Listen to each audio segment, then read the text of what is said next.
Okay, Namo Myoho Renge Kyo. Thanks for being here. I appreciate you joining in these dialogues. Or actually, they're not truly dialogue unless you participate in the comments, right? So let's just call it study. This next Gosho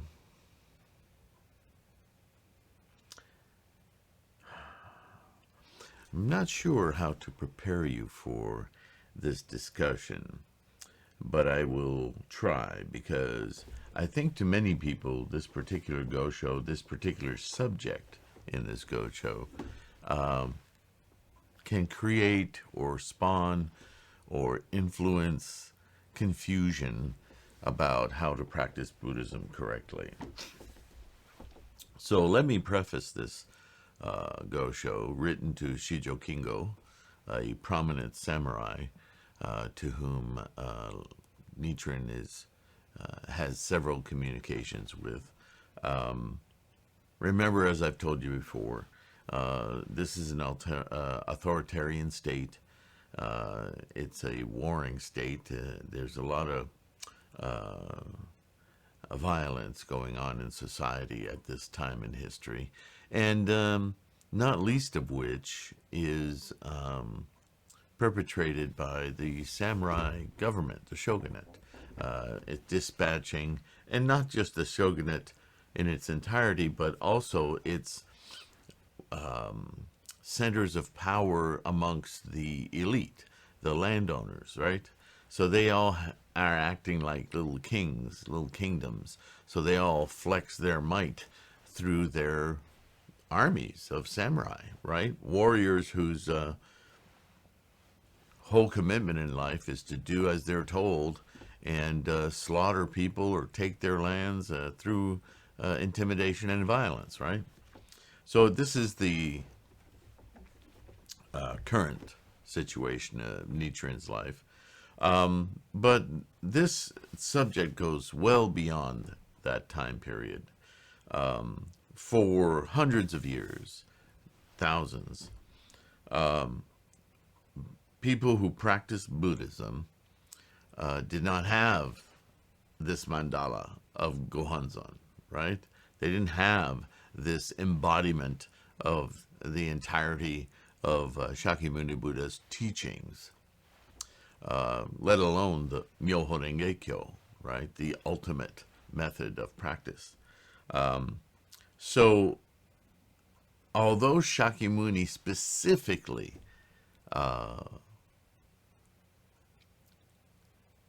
and repeatedly told people not to worship him, Shakyamuni, not to worship an earthly, mundane, physical image or that Buddha was a life state, a mental state, that what needed to be reverential, what needed to be the focus of Buddhist practice was one's mental alacrity and not an image or statue or anything else. People are people. And so many statues were made, many paintings and drawings and so forth were made. Altars were put up as a focal point. The temples did this, but also individuals would do this, right? And I guess the right word would be tolerated, because human beings are so cravenly attached to physicality that the condoning of creating these images was attached to the thinking that if people are doing it devotionally, in other words, to help their resolve with the right attitude, maybe we can let it slide. Temples certainly did it. You can search the internet and see all kinds of huge golden images made, either inside or in the opening doors of the temple. These huge homages to Buddha and Buddhism. To talk about Buddhism without mentioning something about those is to try to revise history, right? But now, with Nichiren's advent, he's talking to Japan, he's talking to the Japanese, he's talking to high and low, right? The elitists down to the common people, all the same in the eyes of Buddhism, but we are in a human reality, right? So we have to navigate that somehow. And so even especially, maybe not especially, maybe everywhere, but certainly one would realize that a samurai who has a strict code,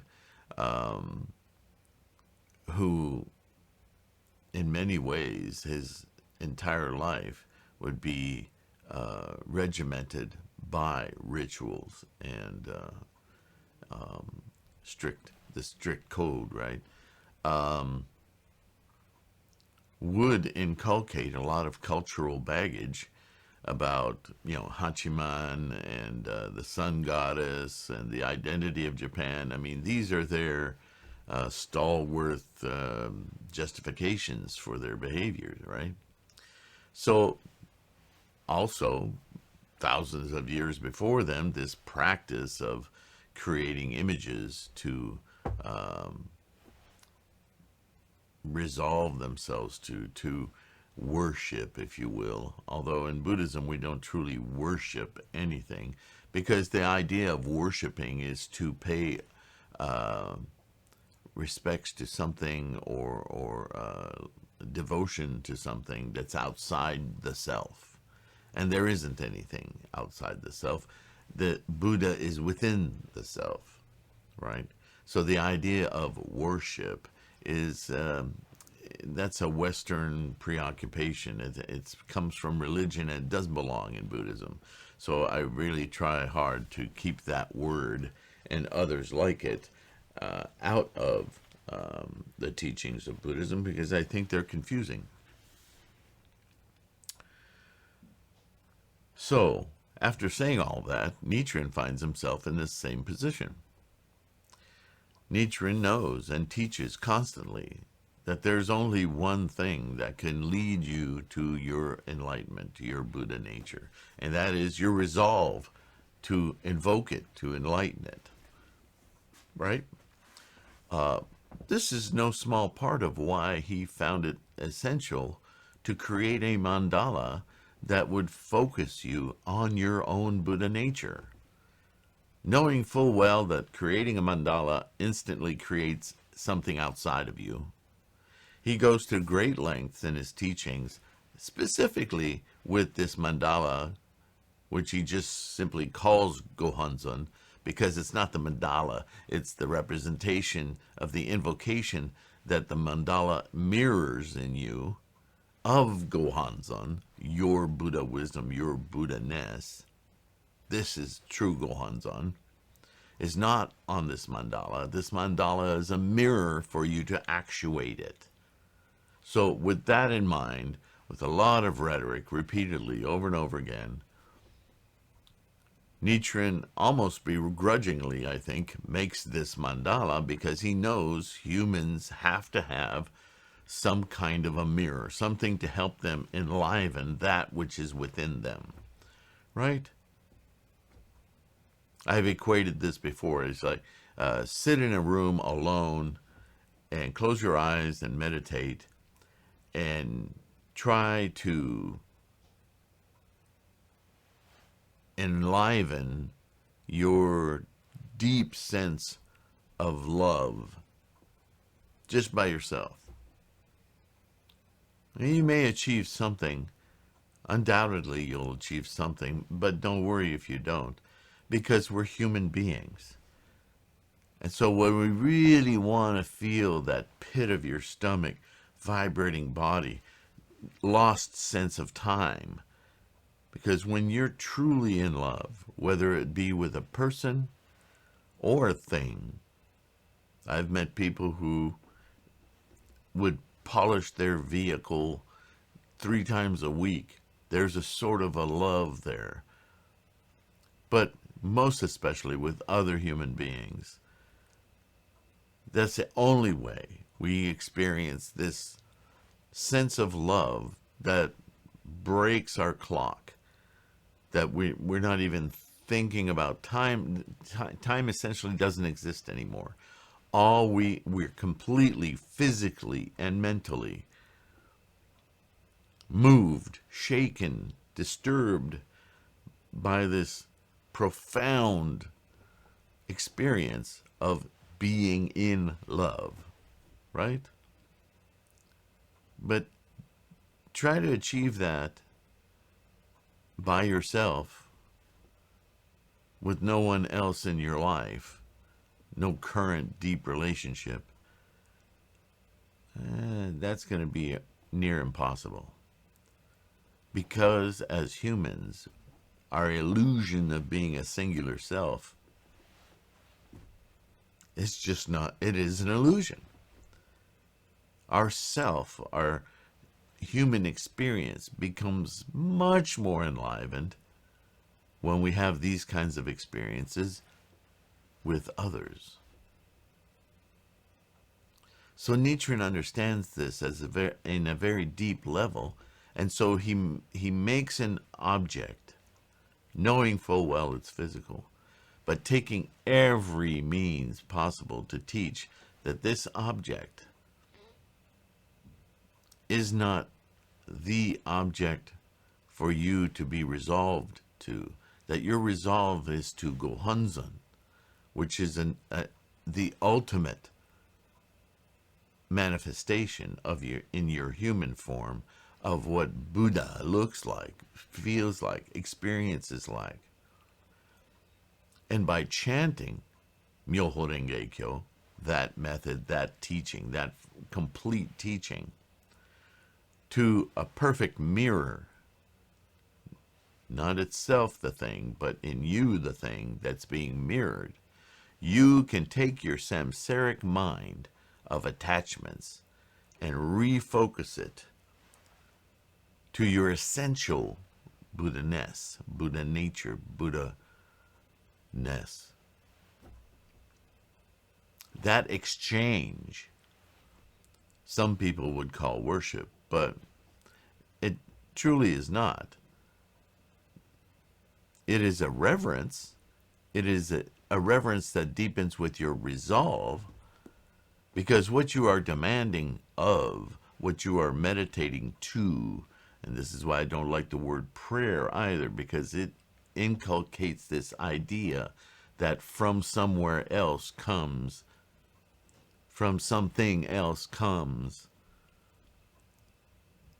This is about enlivening, invoking, awakening that inner reality that is obfuscated by delusion. This Buddha already is there. It simply needs awakening. It's in your mind. It doesn't exist there. It doesn't even exist in the Daimoku. But those are the tools with which you can immediately awaken it in your life, in this moment. Not because it's dormant, but because you're refusing to see it because of all these delusions and illusions of samsara. So it's awakening, not Buddha nature, it's awakening you to the Buddha nature. Follow? So, Nichiren decides that this is the only way forward because people don't get it.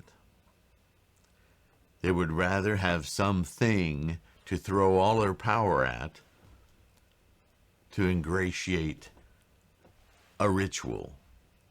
And that's not what Buddhism is about.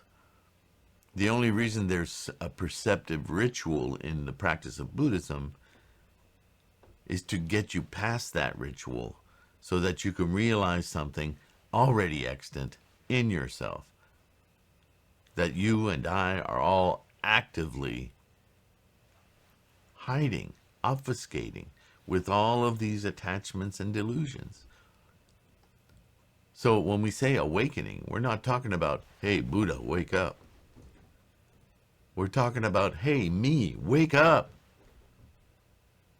Stop having this false dream of what life is. Look at its real process. And then you can be awed by it, as in, I, in my human form, am experiencing the grandeur of what this process is. How amazing. And you too, and you too, and you too. Wow, look at what we truly are. That's amazing.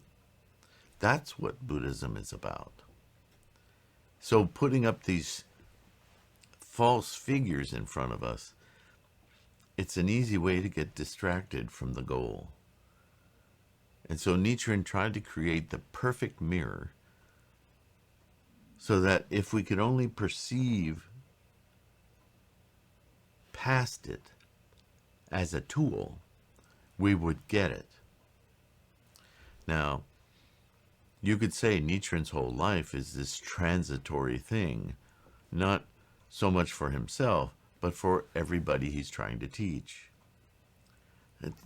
Not least the reason for his many exiles and attacks, because there's such a tremendous power in that if you get a glimpse of what that actually means, you become somebody who can't be easily influenced. You become somebody who has a depth of understanding of the human condition, samsaric condition, that makes you pretty unshakable. Well, to an authoritarian, that's disaster, right? We can't have you thinking that everything resides within you. How the heck are we going to control you? Right? So, this is the situation that Nichiren finds himself in. And he realizes that a lot of his followers, especially the samurai, have dedicated much of their life to these other rituals. And they may, blinded by that history, create images of Buddha with a very strong heart and urge to pay reverence to this practice and this method of Myoho Renge-kyo. They're in transition, right? They still need to create that image. Now, Nichiren could have said to Shijo Kingo, who had created a sculpture of Buddha, Shakyamuni Buddha, as a dedication to his passed away parents. So now mixed in with this is filial responsibility, homage to his parents, a great act of compassion for the memory of his parents and their support of his life and his stature. So in his heart, there's a lot of really good stuff going on there.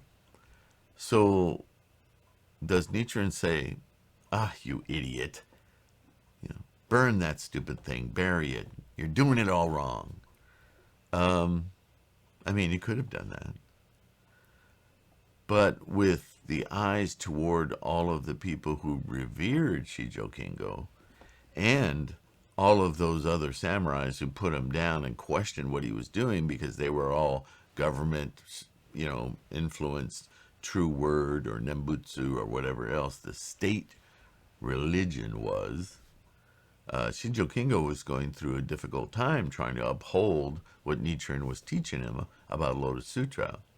And so in his mind, Shijo Kingo's mind, he was doing some very respectful things.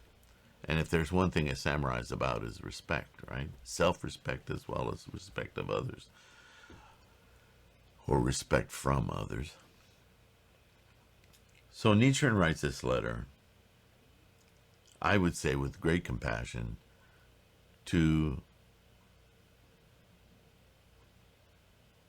with an eye on keeping Shijo Kingo's practice intact, not destroying him in this very volatile time. He needs every ally he can get, and as a bodhisattva, he needs to make sure that what he says doesn't dissuade people from their practice. I mean, as a bodhisattva, all we want is for people to expand their practice, strengthen their practice, right? So he can, he lauds Shijo Kingo, but always you'll notice in the letter, with the provision toward Myoho Renge-kyo, with a provision toward Lotus Sutra. If you do this in the name of the Lotus Sutra, as a dedication to the Lotus Sutra, if you invoke or give empowerment to this object with Gongyo, with the words of and the practices of and the reciting of the tool of your own awakening, Myoho Renge-kyo, then, that's okay. So he kind of walks a middle ground here. And I think this is why modern readers of these kind of letters get the mistaken notion that they can make their practice easier or more devout or more realized by painting Buddha images or building statues and that sort of thing. That's wrong. Now, I'm not Nichiren, and I'm not an authoritarian, so I feel much more at liberty to tell you that if that's what you're doing, you ain't doing it right. It's not effective. The reason I say not right is because it's not deepening your practice. In fact, it's acting as a deterrent to your practice, because your mind, your human mind, is going toward these petty attachments of things outside yourself, and that is counter to Myoho Renge-kyo. So don't do it. We don't have to do that anymore. It's not in our history. That's just some bauble from something we're not familiar with. And so as humans, it's easy to go, ooh, neat, oh. But don't do that. See it for what it is. We all can have this mandala to awaken our Buddha-ness, awaken our mind to our Buddha nature.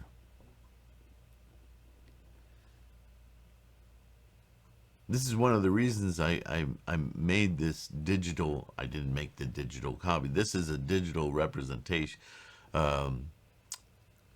copy. I don't know, there's weird words are fallible, but there are 125 different extant Nichiren inscribed Gohonzons. They're kept in different collections, in different temples, at different stages of his creation of these mandala specifically made for a certain person in many cases. The complete mandala, the mandala that Nichiren wanted to leave to the greatest in his posterity after his death, that he in fact was buried with, is a Gohonzon like this. And the extant Gohonzon was carefully digitized.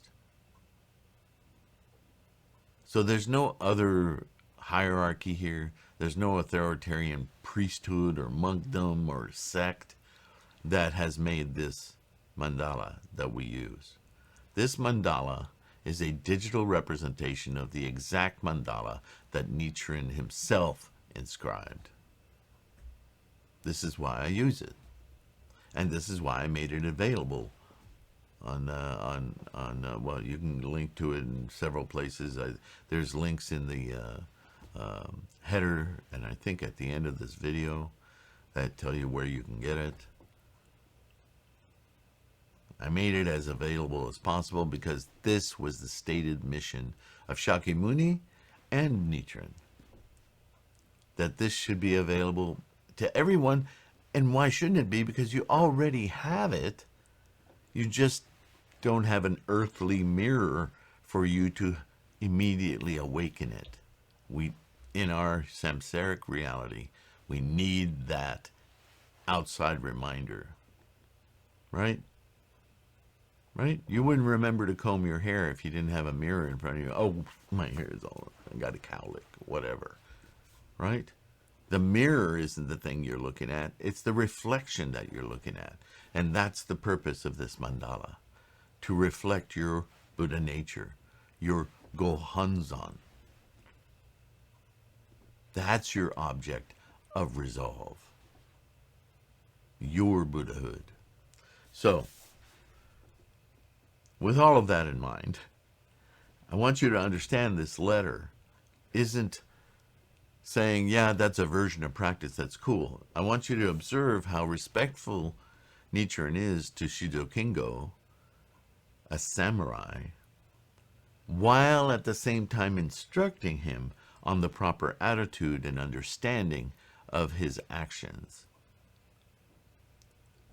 Not an easy tightrope to walk. So, with all of that, let's get into on consecrating an image of Shakyamuni Buddha made by Shijo Kingo. This is a very specific title, right? In your daily records, you write that you have fashioned a wooden image of Shakyamuni Buddha. He gets right to it. With regard to the eye-opening ceremony appropriate for such a statue, the Universal Worthy Sutra states.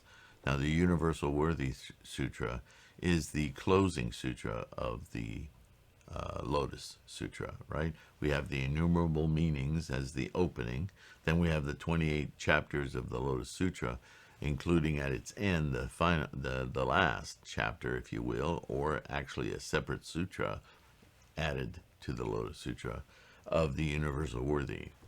So he's going to quote that sutra. And the eye-opening ceremony, if you're unaware, is a dedication, a gongyo, a recitation to open the eyes, the Buddha-ness, with a reflector, an agent, pre-mandala of your Buddha eye, your Buddha understanding, your Buddha mind, right? Quote, this great vehicle sutra, the Lotus Sutra, is the treasure storehouse of the Buddhas, the eye of the Buddhas of the 10 directions and the 3 existences. So right away he's redirecting him. The eye-opening ceremony is about Myoho Renge Kyo, your Buddha-ness, your experiential lens, clear lens, unfiltered by earthly attachments of the process of life, your Buddha mind. It also says, quote, this correct and equal sutra is the eye of the Buddhas. It is through this sutra that the Buddhas are able to acquire the 5 types of vision. So everything is about this understanding that everything we experience in life, including this image that you've fashioned, is a reminder, a reflection, a hand pointing back at your understanding of the process of life. This is all the accoutrements around your understanding that this can be perceived through your Buddha eye, your Buddha mind, should you awaken it. Concerning the phrase, quote, acquire the 5 types of vision in this sutra, this refers to the physical eyes, the heavenly eye, the wisdom eye, and Dharma eye, and the Buddha eye. Now, have you noticed how far away we've gone from the image? He starts out by saying, you fashioned an image, a wooden image of Shakyamuni. Okay, let me explain to you what this eye-opening ceremony is about. And it's no longer talking about this statue, this image, because that's not the practice. That's not the container of this knowledge, this Buddha wisdom. These 5 types of vision are naturally acquired by one who upholds the Lotus Sutra. Just as the person who becomes the ruler of a state will naturally be obeyed by all the people of that state, or as the lord of a great ocean will, as a matter of course, be followed by the fish who dwell there. The Flower Garland Sutra, the Agama Sutra, the Correct and Equal Wisdom, and Mahavajrayana Sutras may possess the 5 types of vision in name. In others, intellectually they'll know it, but they do not possess them in reality. Well, this is a very important statement, and you can go right by it without realizing that what he's saying to Shijo Kingo, he's planting the seed to know that this image he's created isn't the experience of Buddha wisdom, the experience of Buddha eye and knowing. Don't make the mistake of putting these qualities of your own mind into this object, because that is not where it resides. Nor does it reside in this mandala. Understand that Nichiren didn't hand out this mandala at first with like playing cards or something, or greeting cards. He had a lot of education that went behind it. And when he made a Gohonzon, or a mandala for Gohonzon, for some particular person, he gave them areas of their practice to focus on, and gave them a mandala to help them to open that door, that window. It wasn't until late in his practice that he created a mandala that would work universally for everyone. It would contain, in other words, all of Shakyamuni's teachings to unlock in the innumerable ways and paths that we individually all will take to awaken that Buddha mind. The Lotus Sutra possesses them in both name and reality. And even if it did not possess them in name, you may be certain that it would possess them in reality. So this is a nice little dance Nichiren is doing here to get Shijo Kingo thinking about how he's using this image that he made. He's not saying, as I said earlier, dude, you messed up, right? He's saying, okay, you've done this, but realize what your practice is about. Realize how, if you use this image, since you've dedicated some time and effort into it, with a heart of great compassion, how that should work within your mind, how you can use that to aid your and respect your enlightenment. This is very meaningful to all of us, but certainly to a samurai. And he's going to think on it. He goes on, with regard to the 3 bodies of a Buddha, the Universal Worthy Sutra states, a Buddha's 3 types of bodies are born from this correct and equal sutra, which is the great seal of the law that assures entry into the sea of nirvana. So it's very poetic, right? So what is entry into this sea of nirvana? It is realizing one's own Buddha nature. It is the awakening. And it is within this sutra, Lotus Sutra. It's not in any image. But he's not saying that directly. He's making a very powerful suggestion that Kingo has to inculcate into his thinking, right? So it's almost redirecting him. Okay, you've done this great thing, but I'm not going to praise you for it for a whole length of a letter. I'm going to use it as a springboard to deepen your understanding of the Lotus Sutra and what your practice is actually about. He's trying to prevent Shijo Kingo from getting lost in admiring his own handiwork. Aren't we all guilty of that in some way? It is from this sea that a Buddha's 3 types of pure bodies are born. These 3 types of bodies are fields of good fortune for human and heavenly beings, and are highest among those worthy of alms. End quote. The 3 bodies are as follows. First, the Dharma body of a thus come one, right? The correct practice, the awakening, the Buddhahood, Buddha nature.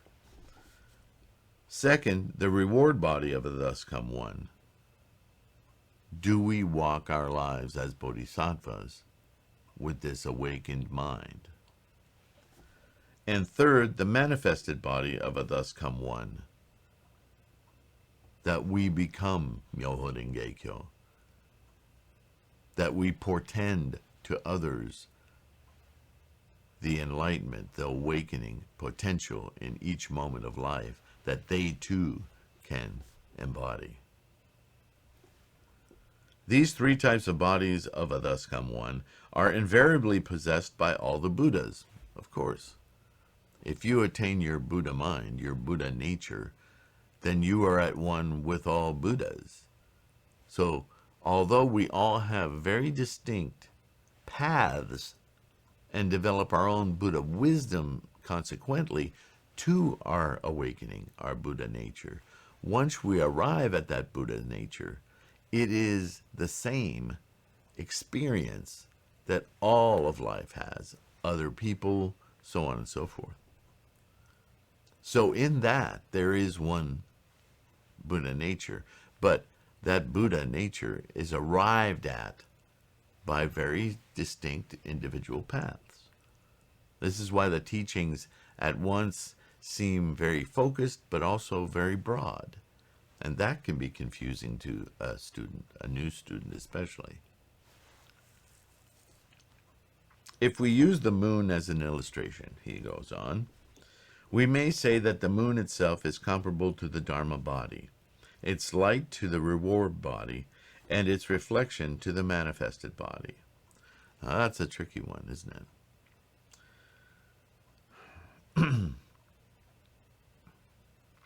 If something exists, and of course the premise of Lotus Sutra Buddhism is that Buddhahood exists.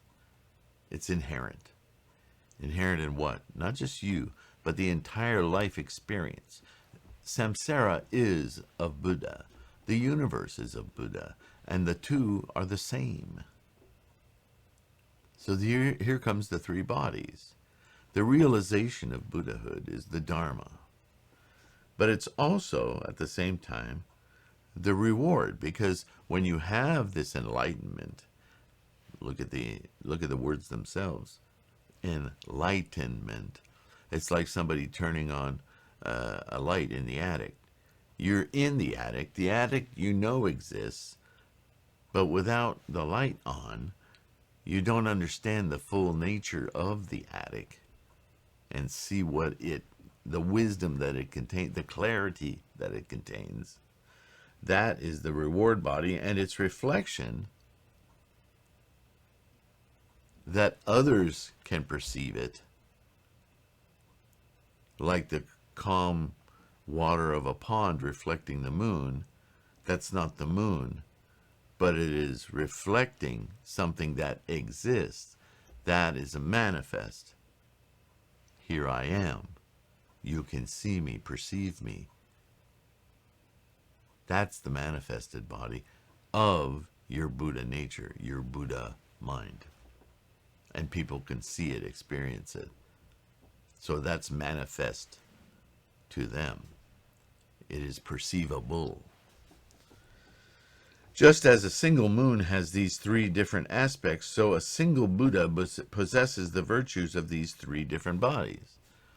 So this is part and parcel of becoming wise, Buddha knowledgeable, Buddha experienced. And this is also why I've said many times, this Buddhahood, this Buddha wisdom is only experienceable as a human, because it is a perceptive shift of the human mind that doesn't exist anywhere else, right?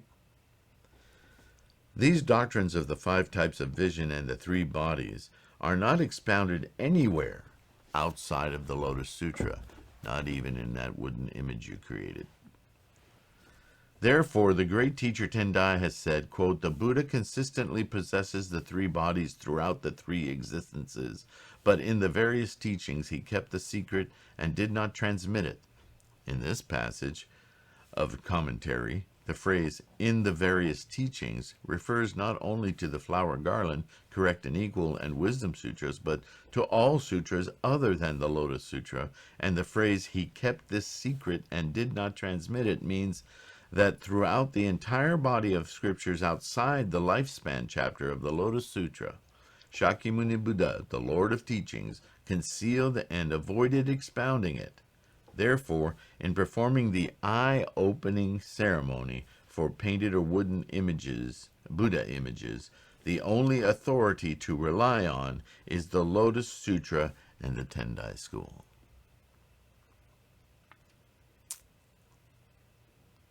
The eye-opening ceremony is your Buddha eye being opened. And so, when you're consecrating an image, you're implicitly saying, this image is simply a tool of reflection for my own awakened, eye-opening Buddha nature. Follow? Okay, in addition, he goes on, and in addition is going to come at the beginning of the next video, so I'm going to pause here. I think there's quite a bit to chew on there.